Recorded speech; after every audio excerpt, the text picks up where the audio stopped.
India has launched an attack on Pakistan.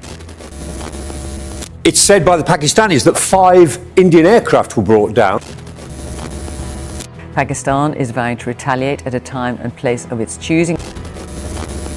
Pakistani military has said that they are responding to Indian strikes. India and Pakistan are once again on the brink of all-out war.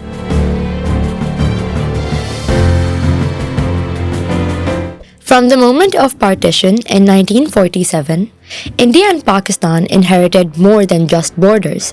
They inherited deep strategic rivalry.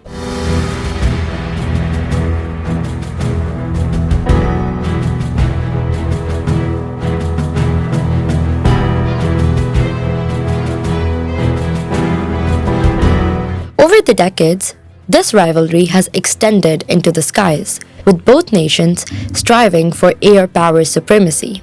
Their race to develop, acquire, and modernize fighter aircraft reflects not just military ambition, but national pride, technological aspiration, and shifting geopolitical alignments.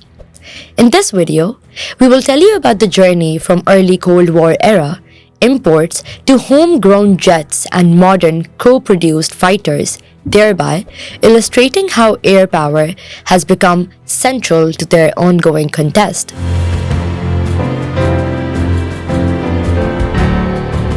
In the early decades after partition, both India and Pakistan relied heavily on foreign military suppliers for fighter jets.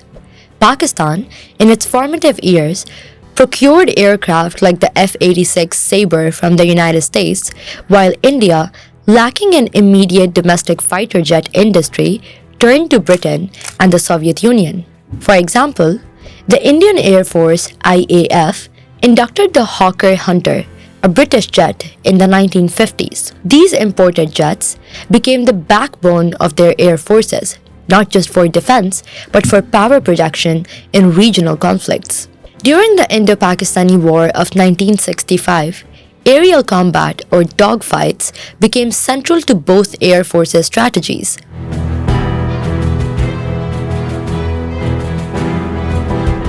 As the Cold War intensified and geopolitics shifted, Pakistan and India began exploring ways to build their own fighter capabilities, or at least reduce dependence on external powers. Pakistan's major step came in the mid-1990s, a joint design project with China, which would lead to the JF-17 Thunder, also known as FC-1 Shillong. On the Indian side, Hindustan Aeronautics Limited (HAL) initiated the Light Combat Aircraft program in the 1980s, aiming to build a light, multi-role jet to replace aging Soviet MiG-21S.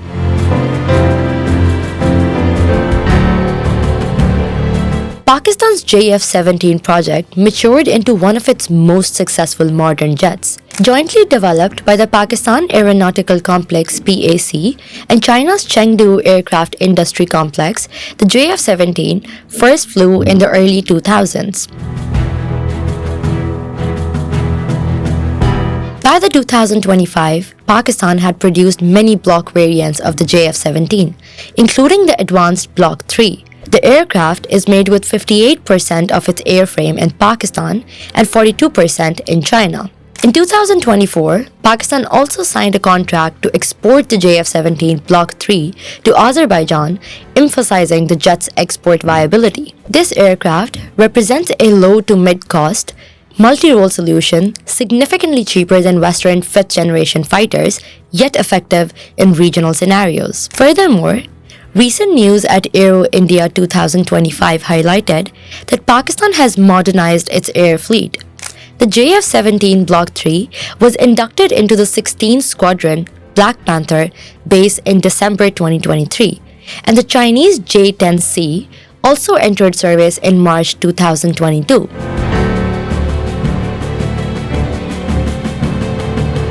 India's indigenously designed jet, the Tejas, is the outcome of its Light Combat Aircraft LCA program. HAL began the project in the 1980s to replace the MiG-21, a jet that had served in the IAF for decades. However, Tejas has faced significant delays. According to critics, Even after its first flight in the early 2000s, the IAF did not immediately induct its due design and manufacturing issues. Despite these challenges, India commissioned its first Tejas squadron in 2016, named Flying Daggers. The Mk-1A version, a more capable variant, is now in production, with HAL planning accelerated deliveries after clearing earlier supply chain hurdles.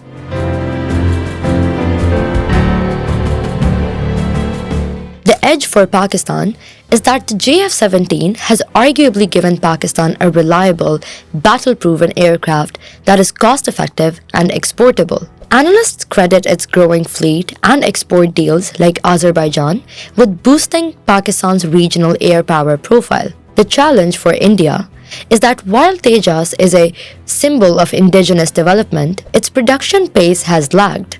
The criticisms on its design remain, and older jets, like the MiG-21, remained in use far longer than intended.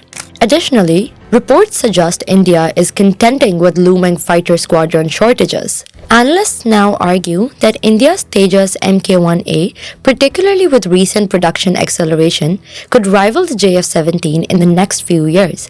Meanwhile, Pakistan appears to be looking even further ahead, reportedly planning to acquire 40 J-35 stealth fighters from China by 2029. But the reality on ground is different. The India Tejas Mk-1A smashed into the ground at the vast Al Maktoum International Airport at Dubai World Central during the Dubai Air Show, whereas the JF-17 Thunder Block 3 drew significant attention, emerging as a major focal point at the Dubai Air Show 2025, with an MOU signed with a friendly country for the procurement of the jet.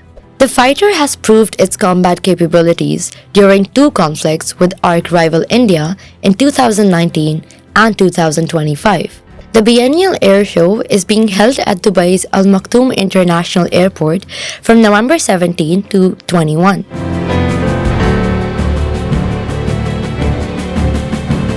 This race for fighter jets is not merely about balances of power. It is deeply interwoven with geopolitics. Firstly, on Chinese influence.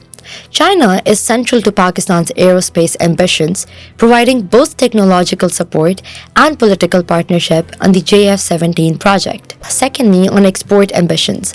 Pakistan's ability to export the JF-17, for example, to Azerbaijan, underscores not only its cost effectiveness but also its strategic utility as a budget fighter in the global market. And thirdly, for India, Tejas is more than a fighter jet. It is a cornerstone of the Make in India defense initiative, showcasing self-reliance and technological ambition. But the Dubai Air Show crash tells a different story. Anyhow, neither country's journey has been smooth.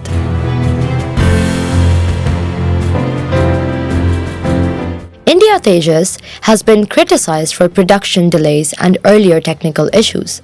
Moreover, the retirement of legacy aircraft like the MiG-21 leaves a strategic gap that Tejas has only slowly begun to fulfill. While the JF-17 of Pakistan is praised for cost efficiency, but some analysts argue it is not designed to challenge the most advanced fifth-generation fighters. There are also concerns about reliance on foreign components, though local production continues to grow.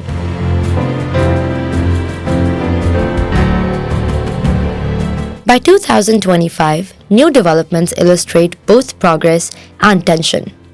At Aero India 2025, Pakistan displayed its strategic air power advances, particularly the JF-17 Block 3 and J-10C. India is reportedly expanding its Tejas Mk-1A production, aided by the resumption of supply of GE engines. Strategic analysts are watching Pakistan's plan to acquire the J-35 stealth fighter from China, which could significantly shift the regional air power balance. In parallel, low-cost air power remains central.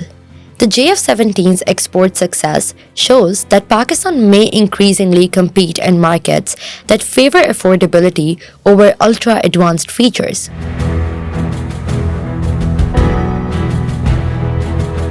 This arms race is more than just of airplanes. It shapes South Asia's security architecture. For deterrence and balance, Both countries rely on their air forces for deterrence in a volatile region.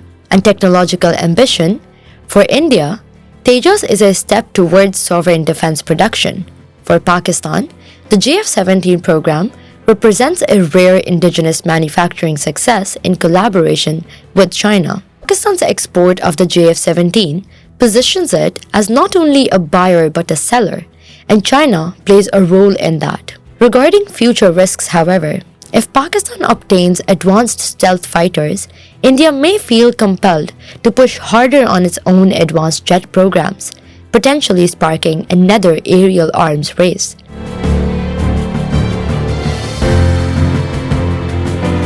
The story of India and Pakistan's fighter jet race since 1947 is a narrative of ambition, rivalry, and technological aspiration. From early days reliant on imported jets to today's push for indigenous or co-produced aircraft, both nations have made strides, but also faced setbacks. Pakistan's JF-17 remains a cost-effective workhorse, while India's Tejas is slowly scaling up as a symbol of indigenous aerospace. As both look towards the future, possibly with stealth fighters and further exports, one thing is certain: the skies above South Asia will continue to be a central battleground in the region's geopolitical contest. If you like this video, do not forget to like, subscribe, and comment, and do let us know which topics you want to cover us from history.